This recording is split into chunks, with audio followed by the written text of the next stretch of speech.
Sinampahan po, o sasampahan pa lamang, hindi ko alam, nasampahan na ba, ng kaso si Senador Marcoleta. Plunder daw, dahil sa kontribusyon. Saan kayo nakakita ng plunder? Dahil sa campaign contribution. Kung tama po yun, wala na pong pwedeng mag-contribute sa kampanya ng kahit sino. Lalong-lalo na kung ang tatakbo ay isang re-electionist or a sitting official na running for another position. Kasi lahat po yan magiging plunder, magiging graft, magiging by reason of his office. Hindi po yan ang intensyon ng election law with respect to campaign contributions. Pero, wine-weaponize po nila yan.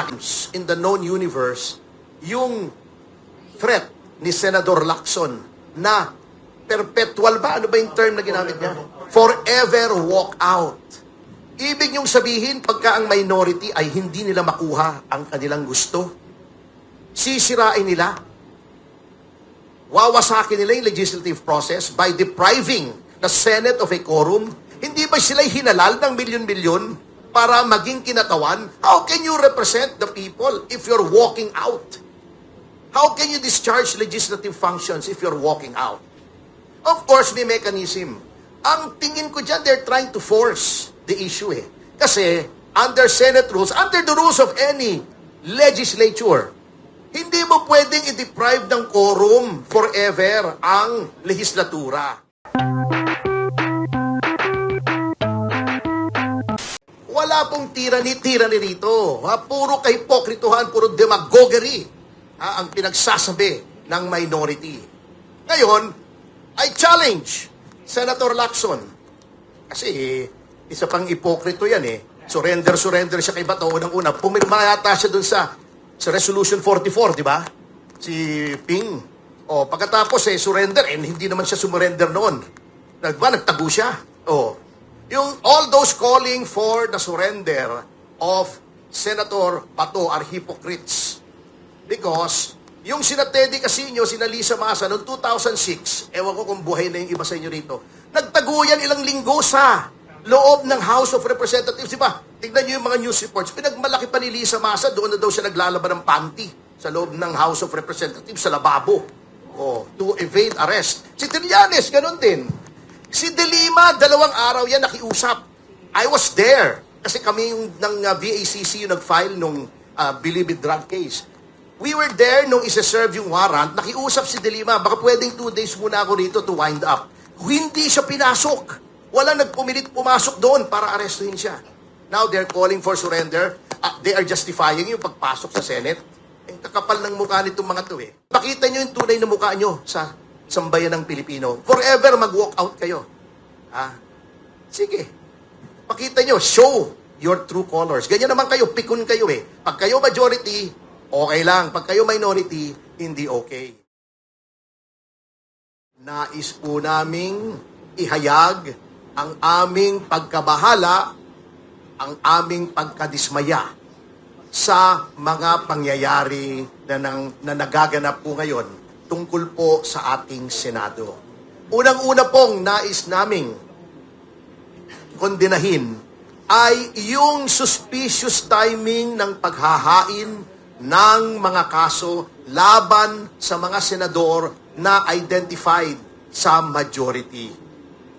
Nakita naman po ninyo, at matagal na naman namin sinasabi, ang ombudsman po ngayon ay puppet ng Malacanang. At yan po, araw-araw halos ay napatutunayan, hindi lamang sa mga pahayag ng ating ombudsman, kundi sa paghahain ng mga kaso.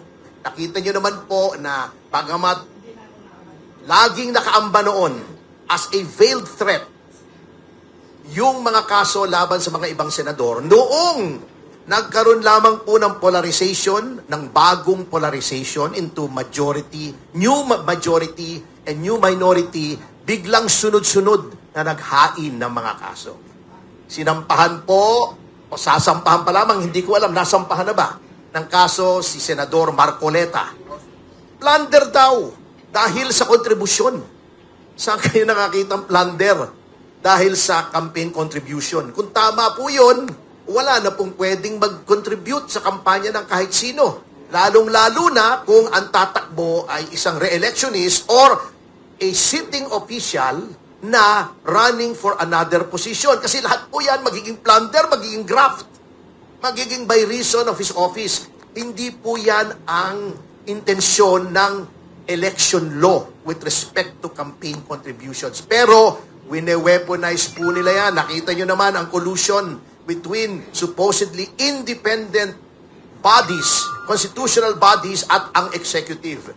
Bagamat inabsuelto si Marcoleta ng COMELEC, noong sinabi ng ombudsman na maghahain sila, biglang naghayag si Chairman Garcia ng COMELEC na makikipagtulungan sila sa ombudsman para sa plunder. Number 2, pati ba naman si Robin Padilla kakasuhan ng obstruction of justice? Anong obstruction? At that time, napakalaki ng question as to whether or not yung warrant ay ng ICC ay pwedeng i-implement dito. At mismong ang DILG, mismong ang presidente nagsabi, there is no order to arrest Senator De La Rosa. Eh bakit obstruction nung pinalabas siya kasama ni Robin sa premises ng Senado? Does the left hand not know what the right hand is doing? Anong klaseng? Hindi ko maintindihan kung sinong nagtitimon, parang rudderless boat ang ating pamahalaan. Sasabihin ng presidente, walang standing order to arrest. Sasabihin ng NBI director, aarestuhin namin, nakipag-coordinate sa former Senate President. Hinabol si Bato, walang standing order to arrest. Ano ba yung standing order? Habulin si Bato? Yun ang order, habulin nyo. Makipaghabulan kayo kay Bato. Tapos sasabihin ng DILG, walang standing order. Then you have the DOJ telling the PNP to have a manhunt. Kailan naging under ng DOJ ang PNP? Ang gulo po ng ating gobyerno. Yan po ang nangyayari kung ang liderato, ang mismong chief executive, may konting discretion pa by way of projects. Ito, kinakasuhan. Number 2, we denounce in the strongest possible terms in the known universe yung threat ni Senador Lacson na perpetual ba? Ano ba yung term na ginamit niya? Forever walk out. Ang dami-dami na po. I was here last Wednesday as a demonstration of support ng PDP kay Senator Amy Marcos. Although, ang instruction sa akin, huwag ka na magsalita, just show yourself there na naka-PDP ka at to convey the unspoken message that PDP is behind the efforts of Senator Amy Marcos. Kaya nandyan lang po ako. When asked to speak by Senator Amy, I respectfully declined. Kasi meron na nga tayong press con. Pero we support Senator Marcos and we support the majority and we denounce the majority for their obstructionist acts of throwing a monkey wrench into the legislative process. Ibig niyong sabihin, pagka ang minority ay hindi nila makuha ang kanilang gusto, sisirain nila, wawasakin nila yung legislative process by depriving the Senate of a quorum. Hindi ba sila'y hinalal ng milyon-milyon para maging kinatawan? How can you represent the people if you're walking out? How can you discharge legislative functions if you're walking out? Of course, may mechanism. Ang tingin ko dyan, they're trying to force the issue Kasi, under Senate rules, under the rules of any legislature, hindi mo pwedeng i-deprive ng quorum forever ang legislatura. The Senate President, in the case of our Senate, may order the Senate Sergeant at Arms to arrest and bodily bring any member. They're trying to provoke. Bago sasabihin pa eto nakakatawa This goes against the grain of everything that we have been taught in constitutional law. Kaya questionin daw nila yung ginagawa ng majority with respect to the rules. Dahil abuse. Since when has changing the rules been an abuse? Prerogative po yan, exclusive prerogative of either the House or the Senate na palitan ang rules niya. Ngayon, may principle po dyan of justiciability. Hindi ko maintindihan Kasi ang tinuro po sa akin ni Mel Santamaria na hindi niya sinusunod ngayon, kapag ginagawa pa lang ang batas o any amendment of the rules, hindi pa ripe for adjudication yan. You cannot go to the Supreme Court. You can only go to the Supreme Court kapag yung batas ay napasa na or yung rules ay pinasa na ng majority. That's when you question it. If you can question it at all. Dahil exclusive yan. Hindi pa sinabi ni Tito Soto, do you see how hypocritical these people are? Sabi ni Tito Soto, the Senate has the exclusive right to make its rules, blah, blah, blah. Pagkatapos ngayon, pupunta daw siya sa Supreme Court para questionin kung bakit iniiba yung rules. Gusto niya noon, ayaw niyong makialam ang Supreme Court, noong in-invalidate yung impeachment. Ngayon, gusto niyong makialam ang Supreme Court on the same principle, yung acts exclusively belonging to the province of the Senate in performing. Good luck after insulting the Supreme Court, after saying that the members thereof are ignorant, etc. Pupunta ka ngayon sa Supreme Court, good luck. Baka ang mangyari sa kanya pag may sinabi siya sabihin sa kanya ng Supreme Court acheche. Insultuhin mo yung Supreme Court, baka pupunta roon. Sinasabi pa nila, may nagsabi sa akin, pwede daw hindi sundin yung order ng Supreme Court. Bakit pupunta ka sa Supreme Court? Diba? How hypocritical these people are. Noong panahon ni Trillanes na nakukulong, gusto nila remote participation. Noong panahon ni De Lima nakakulong, remote participation. Ngayon, ayaw nila. And then, someone will say na, minamadali nyo ba ito? Dahil may makukulong na sa inyo? What a thing to say to your colleagues. That's the problem of electing characters to the Senate. Diba? I will just vary the old saying, diba? When you elect clowns to the Senate, the clowns do not become honorable. The Senate becomes a circus. Matindi po yung sinabing yun. If there's anything that is unparliamentary, hindi yung ginawa ni Senator Aimee, because that forms part of the prerogative of any senator to rise on a question of privilege. Hindi kasi marunong yung ibang mga senador natin. Kung mababasa nila yung mga ibang privilege speeches before martial law, ni na Jokno, ni na Ninoy, ni na Tanya, mas matitindi pa sa ginawa. Those of you do not remember, matanda na po kasi ako yata pinakamatanda rito Kasi before the advent of the internet, of social media, lahat po ng privilege speeches ng mga senador, pinapublish nila. Then meron noong tinatawag na franking privilege. Libre po, pag nag-mail sa inyo ang mga senador ng kahit ano, libre, hindi kailangan ng post office, stamp. Ginagamit po yun ng mga senador, daan-daang libo minimail nila kung sino-sino, lalo na yung mga local government officials. My father was a board member, he was a councilor. Lagi siya nakakatanggap ng kopya ng mga privilege speeches. Pinababasa niya sa akin. Matitindi. Si Ninoy accused President Marcos Sr. of orchestrating the Jabida Massacre. Ngayon, dinibang, wala naman palang pruweba, sabi ni Bobby Tiglao. Hindi po kailangan na may proof doon. Privilege nga yun Why is there such a doctrine as the rubric of privilege? It's to encourage every senator in representation of the millions who voted for him or her na pagsalita freely without fear of reprisal except before his peers by way of an ethics committee complaint. Anyway, to continue with the kind permission of my Sec Mike, actually I was just blabbering about here dahil hinihintay ka namin. Now that you're here, I can wind up. Anyway, yun po ang concern ng PDP. We are appealing to our senators for sobriety. Yung pinagsasasabi nilang tyranny of the majority, there is no such thing. In a democracy, talagang majority ang nasusunod. Bakit? Nung nanalo ba si BBM, may nagsabing tyranny of the majority. That is democracy. The majority rules. Yun po yun.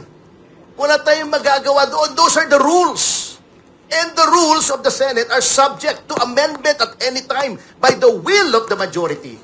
Wala pong tyranny rito. Puro kahipokrituhan, puro demagoguery ang pinagsasabi ng minority. Ngayon, I challenge Senator Lacson. Kasi isa pang ipokrito yan Surrender siya kay Bato. Unang-una, pumirma yata siya dun sa Resolution 44, di ba? Si Ping. Pagkatapos surrender, hindi naman siya sumurrender noon. Nagtago siya. Yung all those calling for the surrender of Senator Bato are hypocrites. Because yung sina Teddy Casino, sina Lisa Masa noong 2006, ewan ko kung buhay na yung iba sa inyo rito, nagtaguyan ilang linggo sa loob ng House of Representatives. Diba? Tignan nyo yung mga news reports. Pinagmalaki pa ni Lisa Masa, doon na daw siya naglalaban ng panty sa loob ng House of Representatives, sa lababo. To evade arrest. Si Trillanes, ganun din. Si De Lima, 2 araw yan nakiusap. I was there. Kasi kami yung ng VACC yung nag-file nung Bilibid drug case. We were there nung isa-serve yung warrant. Nakiusap si De Lima, baka pwedeng 2 days muna ako rito to wind up. Hindi siya pinasok. Walang nagpumilit pumasok doon para arestuhin siya. Now they're calling for surrender. They are justifying yung pagpasok sa Senate. Ang kakapal ng mukha nitong mga to eh. Grabe. Si Lacson nga ang nag-coin ng word fugitive from injustice. Swerte lang yan si Lacson, sinuportahan niya si Noynoy, tumawid ang administrasyon, noong ginrant yung certiorari niya ng Court of Appeals, yung si Solicitor General Cadiz, an Aquino appointee, did not appeal. Can you imagine the crime of the decade, hindi mo i-appeal yung pagkatalo ng gobyerno? Solicitor General ka. Yung mga annulment cases nga na ordinaryo, ina-appeal automatically ng OSG, siya hindi niya appeal. Yung Dacer Corbito double murder, may 2 tao na patay. On a technicality, nag-grant yung lifting ng warrant ng principal accused, hindi mo i-appeal. Yan ang tirada. Diyan, swerte si Ping. Swerte lang talaga si Ping. But one day, his luck will run out. Anyway, I challenge him, sige, pakita nyo yung tunay na mukha nyo sa sambayan ng Pilipino. Forever mag-walk out kayo.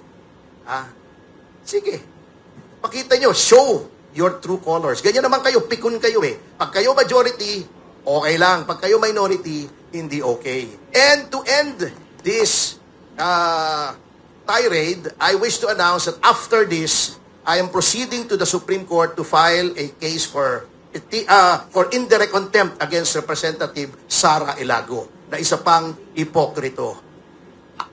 Gustong-gusto niya, ayaw niya na siya ay binabatikos. Pero, gusto niya, igalang daw siya, etc., etc. Although wala namang misogynistic sa sinasabi ko, I was mocking her. I was making a point as part of a political debate. Napaka-sensitive mo. Pero, pagdating sa rules ng korte, ay babastusin mo yung rules. Sinasabi na sa rules of court na confidential yung disbarment, ire-reveal mo. Bastos ka. Ayaw mong bastusin, pero bastos ka. At yung makabayan black, bastos yung mga yan. Dapat nga i-change yung last letter niyan eh.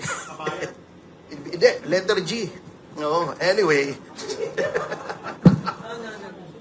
Anyway, ganyan po, we will not stand for such hypocrisy. We will not stand for a violation of our rights. Ang gusto niyo mga yan, sila, red tagging, puro hipokrito eh. Sila, nagagalit sila pag nire-red tag sila, pero ang lakas sila ng loob, magsabing pasista, magdanakaw, si ganito, si ganon, ang matindi ang hypocrisy. We will teach them a lesson. And also in the works, last na po ito, because I know you're anticipating the talk of Secretary Defensor, it's a civil suit against actress Jasmine Curtis is also in the works. Kasi alam nyo, yung mga yung snowflakes, liberal woketards, ang hilig-hilig bumanat, babanatan si Pangulong Duterte.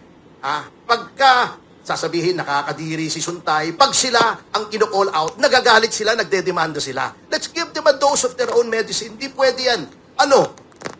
Kayo lang ang pwedeng bumatikos. Kami hindi pwedeng mag-respond, demanda nyo. Magdemandahan tayo. Forever. Kung may forever walk out, forever demandahan tayo. I will not stand for such hypocrisy. If only to make a point na hindi pwede yung mindset nyo na kayo lang ang pwedeng mamintas, ayaw nyong mapipintasan. That's BS. I will not stand for that. And I will stand up for my rights. Anyway, maraming salamat po. And now I turn over the floor. Baka bigla siyang sumagaw na, I have the floor! Magalit na. Baka bigla ko sigawan na, I have the floor! Magkamayan pa kami mamaya.